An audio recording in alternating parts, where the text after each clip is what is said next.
lain atau hangout belajar teman ini bergabung di sini belajar. Oke, suara saya kecil. Oke, kalau sekarang? Oke. Jadi aneh saya. Oke, terima kasih ingatkan saya. Oke, kita akan mulai pelajaran kita. Sebelumnya kita akan berdoa. Kita berdoa. Bapa kami di surga, dikuduskan nama Tuhan, terpujilah nama-Mu di atas bumi seperti dalam surga. Dan ucap syukur untuk kasih karunia yang besar dalam masing-masing kami. Terima kasih Tuhan untuk waktu, kesempatan, kesehatan, atas kehidupan yang Kau berikan. Sehingga kami boleh hadir malam hari ini untuk mendengar pelajaran ini. Biarlah Engkau berkenan menolong kami untuk bisa mengerti maksud dan rencana-Mu untuk kehidupan kami. Kasihlah kami orang berdosa itu. Dalam nama Yesus Kristus. Amin. Oke, izinkan saya share screen.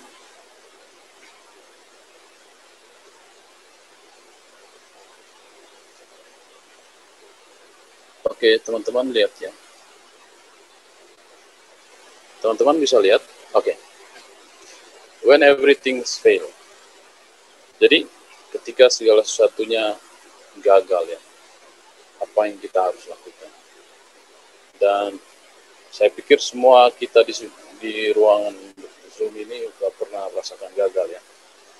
Mungkin gagal dalam pacaran, berbisnis, dan lain-lain. Oke.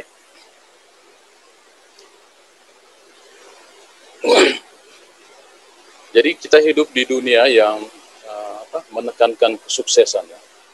Ada banyak buku yang berbicara tentang sukses.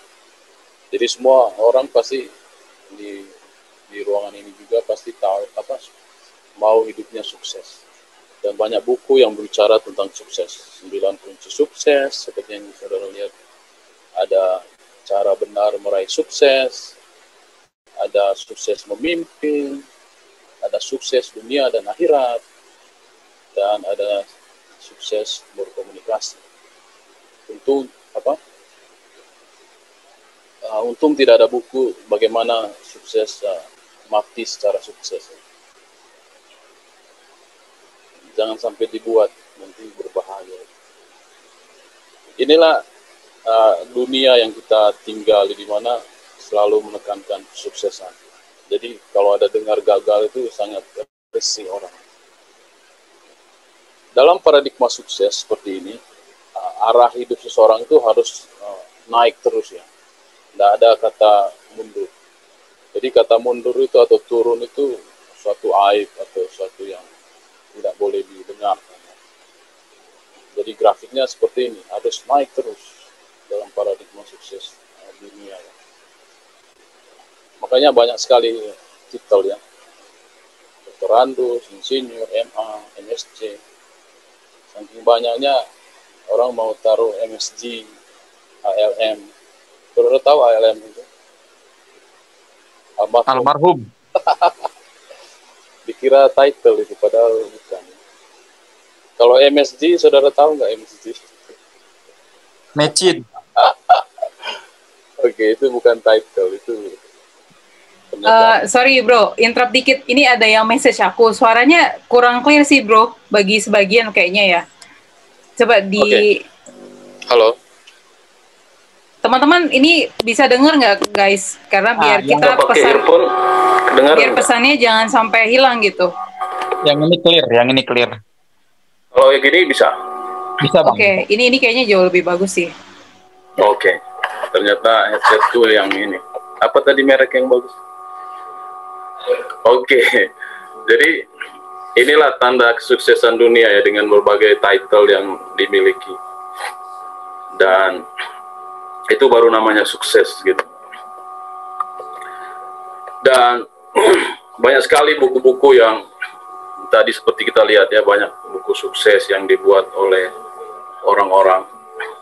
Tetapi ada satu buku yang isinya itu orang gagal semua, yaitu Alkitab.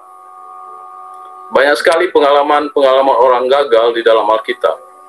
Jadi kalau saudara bosan, nggak tahu mau baca apa, baca Alkitab.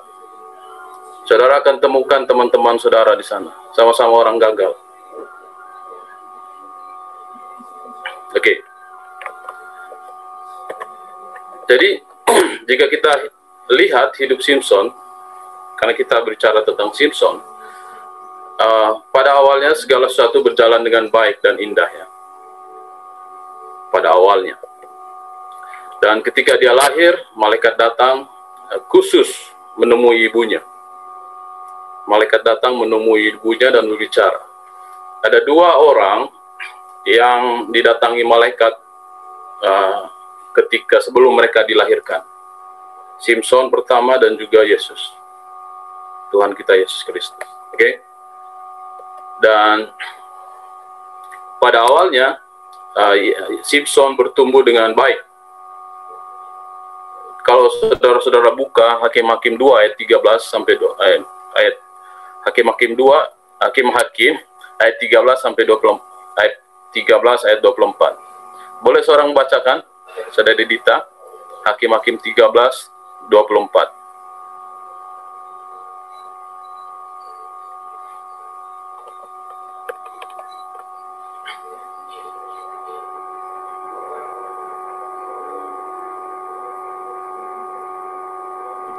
Hakim-Hakim 13 ayat 24. Oke. Oke, Hakim-Hakim 13 ayat 24. Lalu perempuan itu melahirkan seorang anak laki-laki dan memberi nama Simpson kepadanya.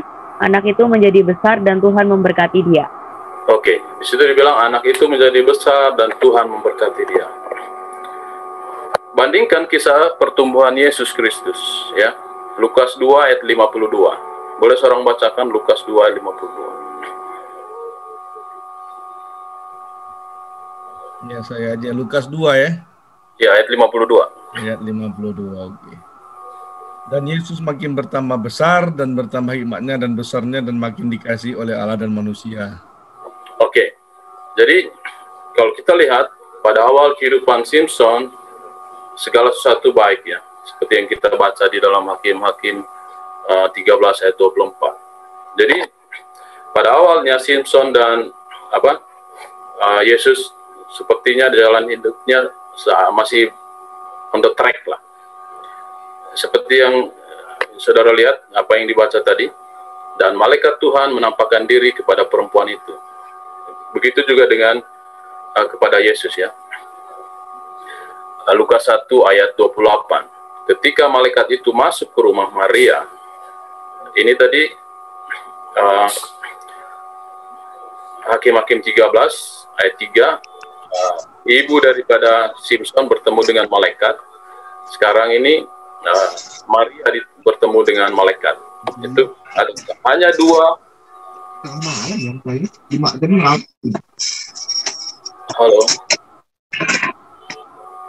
Hanya dua orang di dalam Alkitab yang bertemu malaikat ibunya sebelum mereka lahir. Oke, kehidupan Simpson pada awalnya sederajat dengan Yesus, tetapi kehidupan Simpson dari hari ke hari semakin merosot dan merosot. Oke. Dari awalnya dia di atas dan dari hari ke hari hidupnya semakin merosot. Kesuksesan membuat dia lupa diri dan jauh dari Tuhan. Jadi kesuksesan Simpson membuat dia lupa diri dan jauh dari Tuhan. 3 kali Simpson bermain-main dengan rahasia kekuatannya. Dan semakin jauh dia bermain, semakin dekat dia bercerita tentang rambutnya. Kita tahu sama, Simpson memiliki kekuatan di rambutnya. Jadi, semakin dia bermain-main dengan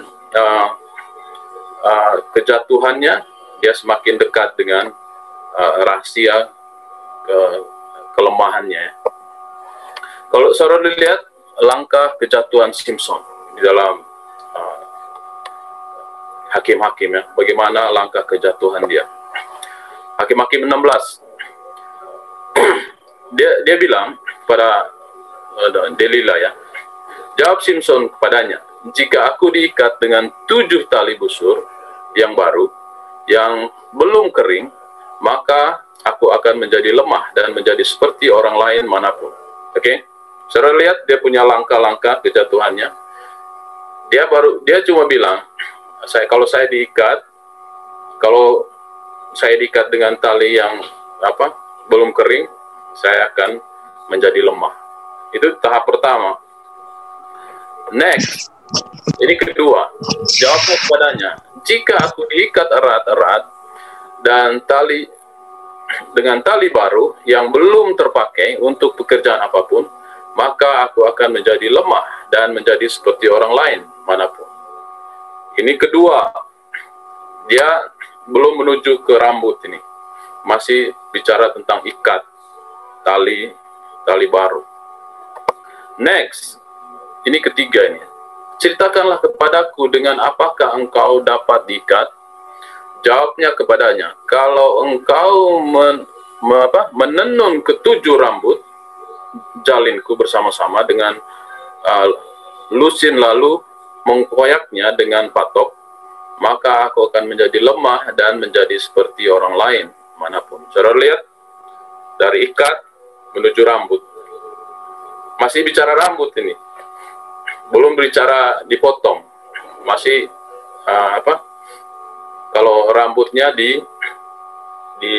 dijalin. Jadi kalau kita lihat kejatuhan dari Simpson itu dari step satu ke step yang lain, akhirnya menuju kepada kejatuhan. Oke, jadi yang keempat, maka diceritakanlah kepadanya segala isi hatinya. Katanya, kepalaku tidak pernah kena pisau cukur, sebab sejak dari kandung ibuku aku ini seorang nasir Allah. Jika kepalaku dicukur, maka kekuatanku akan lenyap daripadaku, dan aku akan menjadi lemah dan sama seperti orang lain. Jadi saudara lihat, jadi dosa itu bukan serta-merta ya, langsung kita jatuh dalam dosa. Ada step by stepnya.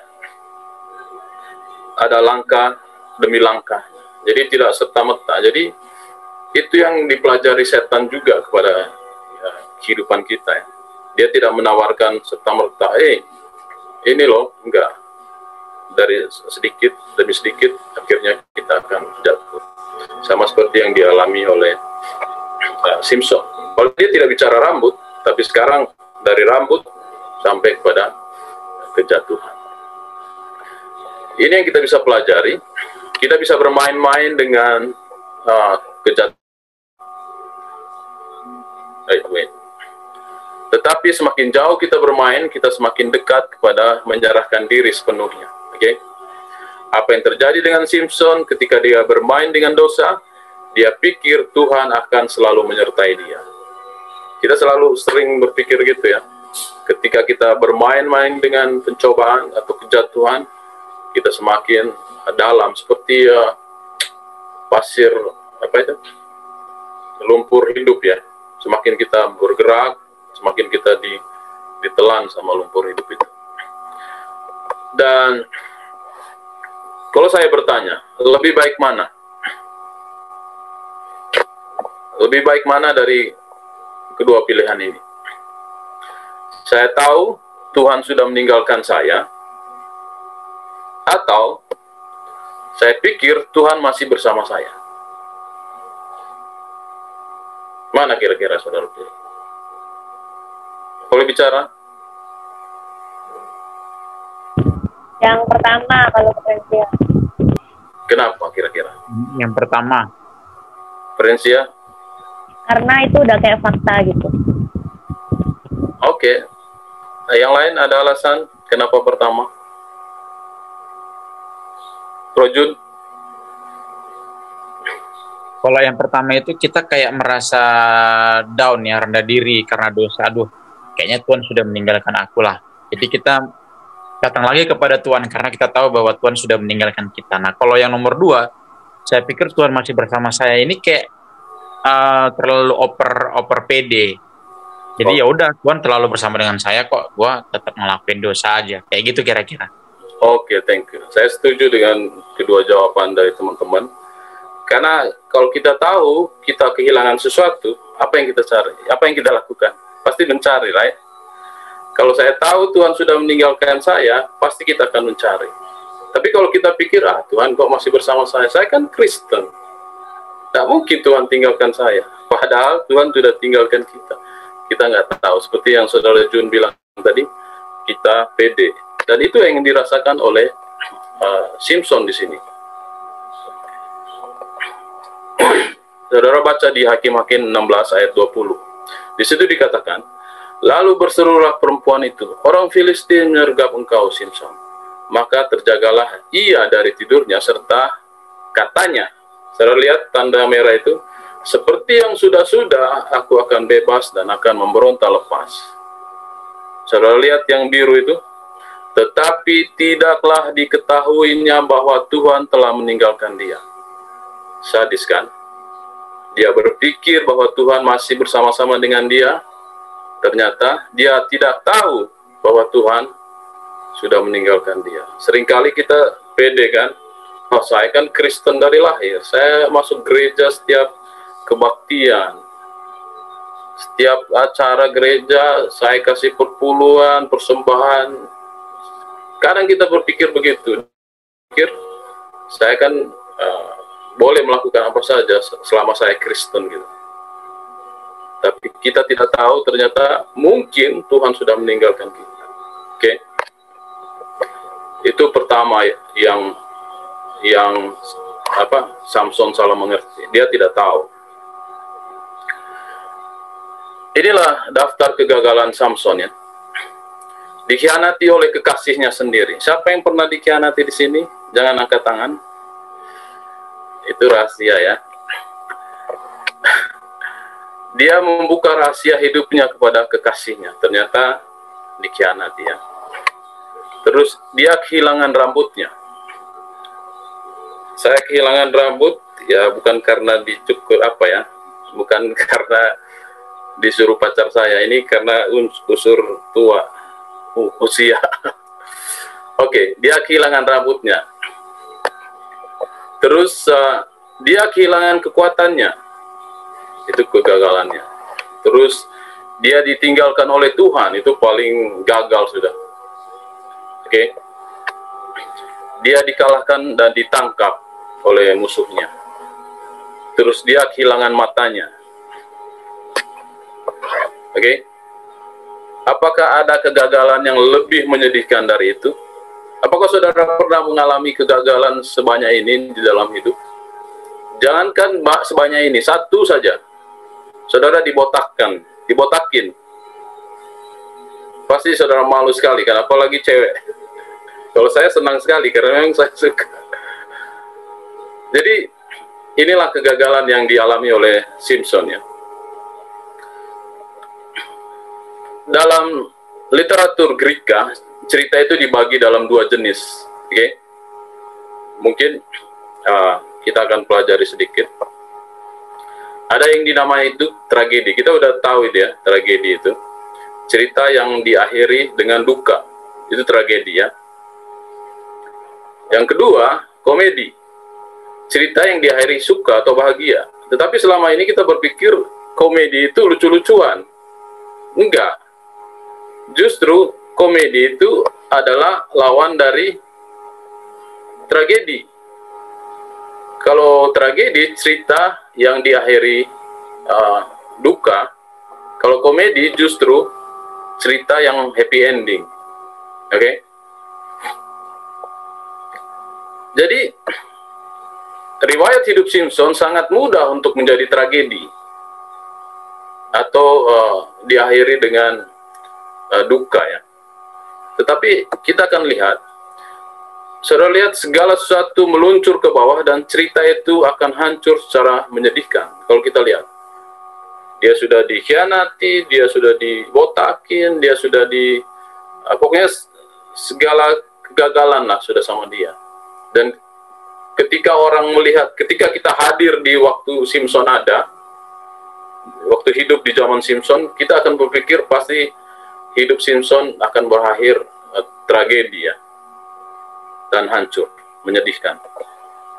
Tetapi seperti yang kita lihat, cerita hidup Simpson berubah dari tragedi menjadi komedi. Oke? Berubah dari tragedi menjadi komedi. Yang tadinya kita pikir dia akan jatuh dan hancur, menyedihkan, tetapi kita akan lihat bahwa cerita hidup Simpson tidak berakhir tragedi. Karena setelah kejatuhan lebih dalam, dia bisa naik lebih tinggi lagi daripada kejatuhannya. Dan itu yang kita akan pelajari pada malam hari ini. Sepertinya kita melihat Simpson akan berakhir tragedi, tetapi dia akan berubah tragedi kepada komedi. Dalam cerita hidup Simpson ada beberapa hal yang ironis yang terjadi. Nanti kita akan lihat. Kita baca di Hakim-Hakim 16 ayat 24. Di situ dikatakan, dan ketika orang banyak melihat Simpson, mereka memuji Allah mereka. Oke?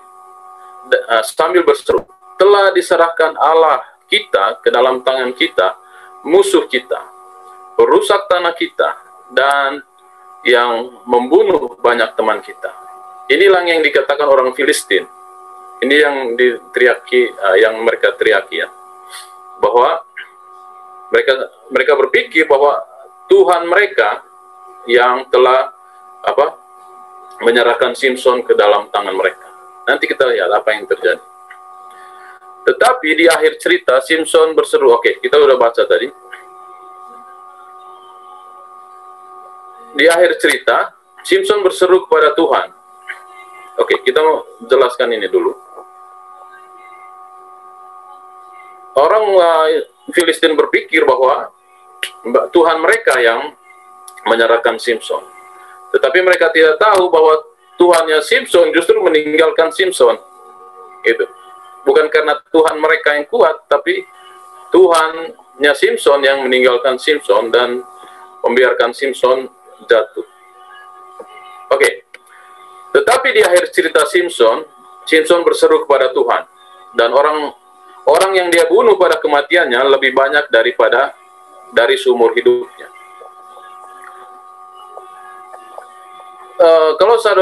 Kalau saya bawa pemikiran teman-teman kepada perjanjian baru, ya, kira-kira yang mengikuti Yesus berapa banyak waktu dia hidup? Banyak atau sedikit? Banyak. Banyak. Yang mengikuti Yesus waktu dia hidup? Banyak banget. Terpilih 12 murid-muridnya. Dibandingkan seluruh dunia, banyak atau sedikit? Waktu ya sedikit. Cuma 12 kan? Atau cuma sedikit kan? Nggak banyak. Kalau banyak dia nggak akan bisa. Kalau banyak yang ikut dia pasti dia nggak akan tersalibkan. Iya, right. Coba saudara bandingkan dengan kalimat ini, ya.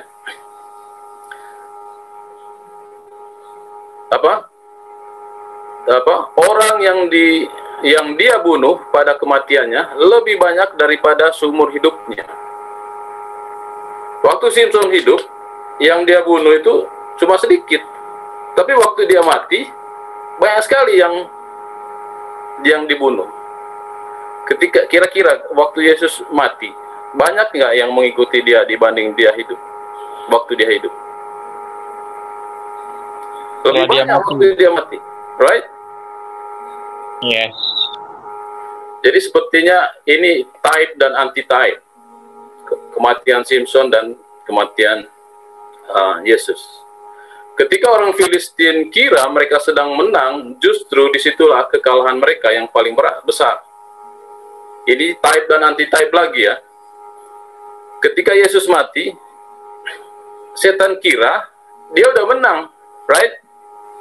Ternyata justru di situ kekalahannya. Sama juga ketika orang Filistin kira sedang menang, justru di situ kekalahan mereka yang paling besar. Banyak orang yang mati ketika Samson mati, justru. Ketika mereka berpikir Tuhan mereka memberkati mereka, justru Tuhan Simpson memberi kesusahan yang besar kepada mereka. Itu yang terjadi. Oke. Simpson dalam hidupnya sering mempermainkan orang Filistin. Justru di akhir hidupnya dia dipermainkan orang Filistin. Kita tahu bersama ketika orang Filistin lagi ada acara, mereka panggil Simpson untuk menjadi pelawak, ya, biar mereka bisa tertawain dia gitu. Tetapi waktu Simpson kuat, dia sering mempermainkan orang Filistin dengan, saudara tahu ya, teka-teki lah segala macam. Itu yang dia lakukan. Tapi mereka sangat gembira dan mereka panggil Simpson untuk ditertawakan di depan mereka. Kalau saudara lihat di Hakim-Hakim 16 ayat 21, orang Filistin itu menangkap dia, mencungkil kedua matanya dan membawanya ke Gaza. Di situ ia dibelenggu dengan 2 rantai tembaga dan pekerjaannya di penjara ialah menggiling. Oke? Jadi saudara lihat, ketika Simpson ditangkap, pekerjaannya itu menjadi pengganti lembu, menggiling ini ya, gandum kali ya. Jadi Simpson terkenal sebagai orang yang sangat kuat, maka setelah dia ditangkap, dia menggantikan pekerjaan lembu. Karena dipikir dia sekuat lembu. Oke? Padahal orang Filistin tidak tahu dia sudah tidak kuat lagi sama seperti waktu dia rambutnya panjang ya. Jadi bayangkan Simpson yang tidak punya kekuatan apa-apa lagi, kayak saya dan saudara, menggantikan pekerjaan lembu. Oke? Itu sebabnya ketika dia dipanggil menghibur orang Filistin, dia tidak bisa jalan lagi sampai harus dipapah sama anak kecil. Ya. Saudara tahu ceritanya, ya kan? Makanya di Hakim-Hakim 16 ayat 28, berserulah Simpson pada Tuhan, katanya, "Ya Tuhan Allah, ingatlah kiranya padaku dan buatlah aku kuat sekali ini saja. Ya Allah, supaya dengan satu pembalasan juga aku balaskan kedua mataku ini kepada orang Filistin." Jadi, inilah seruan Simpson pada Tuhan. Ya Tuhan Allah, ingatlah kiranya kepadaku, dan buatlah aku kuat sekali ini saja. Mari kita pelajari permohonan dari Simpson. Oke. Selama ini dia berpikir sumber kekuatannya itu ada pada rambutnya. Oke. Makanya dia mungkin berpikir, saya boleh berbuat apa saja, hidup bagaimanapun, selama rambut saya masih ada, saya akan menang. Makanya doa yang tadi kan, ya Tuhan Allah, ingatlah kiranya kepadaku, buatlah aku kuat sekali ini saja. Dia berpikir bahwa kekuatannya sebelumnya itu pada rambutnya. Tetapi ternyata bukan pada rambutnya, tetapi pada Tuhan. Makanya dia bermohon kekuatan sama Tuhan. Mari saya challenge teman-teman dan kita semua membaca kalimat yang digarisbawahi di atas. Ganti kata rambut itu dengan sesuatu yang saudara pikir adalah tempat kita bergantung selain Tuhan. Untuk satu menit kali bisa baca itu. Ganti kata rambut itu dengan sesuatu yang kita pikir tempat kita bergantung selain daripada Tuhan. Dan pikirkan itu ya, renungkan. Oke. Nanti ketika rambutnya hilang, dia baru sadar bahwa sumber kekuatannya bukan di rambutnya, tetapi pada Tuhan. Sama seperti kita, nanti segala sesuatu yang tempat kita bergantung hilang, kita baru sadar, oh ternyata bukan di situ sumber kehidupan, tetapi pada Tuhan. Oke. Seringkali kita terjebak dalam situasi Simpson. Berpikir, saya kan Kristen, saya pasti selamat gitu. Kekuatan kita, mungkin kita bergantung kepada harta kita, atau posisi kita, atau marga kita, dan segala macam. Sama seperti Simpson, bergantung kepada rambutnya. Ternyata bukan di situ sumber kekuatannya, tetapi sama Tuhan. Selama ini Simpson memelihara rambutnya harusnya sebagai bukti penyerahannya kepada Tuhan, bukan sumber keselamatan. Jadi harusnya kita berbuat baik itu bukan supaya kita selamat, bukan. Tetapi bukti bahwa kita mengasihi Tuhan, berserah pada Tuhan. Jangan seperti Simpson, dia berpikir rambutnya adalah sumber keselamatannya. Mungkin juga kita di sini berpikir, oh, saya memberi perpuluhan, hadir perbaktian, atau membantu orang adalah sumber keselamatan saya. Bukan. Tuhan itu sumber keselamatan. Oke? Yang hebat dari cerita Simpson, justru dalam kejatuhannya ada kemenangan. Oke? Itu yang kita akan pelajari. Tuhan sudah meninggalkan Simpson. Apa yang Simpson lakukan? Dia memanggil Tuhan. Sama seperti pertanyaan saya tadi ya. Lebih baik kita tahu bahwa Tuhan sudah meninggalkan kita supaya kita memanggil Tuhan atau mencari Tuhan. Dalam kondisi ditinggalkan Tuhan, dia masih berani memanggil Tuhan. Oke. Kadang kan orang berpikir ya, ketika sudah jatuh atau gagal, yang ada adalah down ya. Pasti Tuhan sudah meninggalkan saya. Percuma lah saya berdoa lagi, percuma ikut kebaktian. Tetapi yang Simpson lakukan justru sebaliknya. Dia tahu Tuhan meninggalkan dia, dia mencari Tuhan dan terus memanggil. Jadi jangan takut seberapa jauh atau dalam kita jatuh. Jangan takut orang bilang pasti Tuhan sudah meninggalkan kamu. Ingat Simpson, dia panggil Tuhan yang sudah meninggalkan dia. Berserulah Simpson kepada Tuhan, katanya, ya Tuhan Allah, ingatlah kiranya. Saudara lihat kata yang diwarnai orange, kiranya. Seringkali kita berdoa kepada Tuhan, seperti Tuhan itu sekretaris kita ya. Kita itu bosnya. Tuhan, lindungi saya dalam perjalanan, amin. Tuhan berkati makanan ini. Kalau saudara lihat, kata kiranya di situ lebih kepada permohonannya. Please, kalau bahasa Inggrisnya. Tapi dalam bahasa Inggris enggak ditulis, tapi kalau di dalam bahasa Ibraninya lebih kepada permohonan minta tolong sebenarnya. Jadi, Tuhan, ingatlah kiranya saya. Jadi lebih kepada bermohon gitu. Bukan meminta, bukan seperti komen ya. Memerintah gitu juga. Tapi seringkali kita berdoa kepada Tuhan seperti kita yang bos. Tuhan yang sekretarisnya. Mungkin dari doa daripada Simpson kita belajar bagaimana memohon kepada Tuhan. Harusnya doa kita kepada Tuhan, Tuhan berkati makanan ini please, atau Tuhan sertai perjalanan saya, tolong. Harus ada kata tolong, please gitu ya.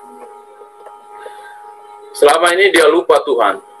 Sekarang permohonan dari Simpson apa? Tuhan ingat saya. Ya kan? Selama ini dia bermain dengan kekuatannya sampai dia jadi lemah.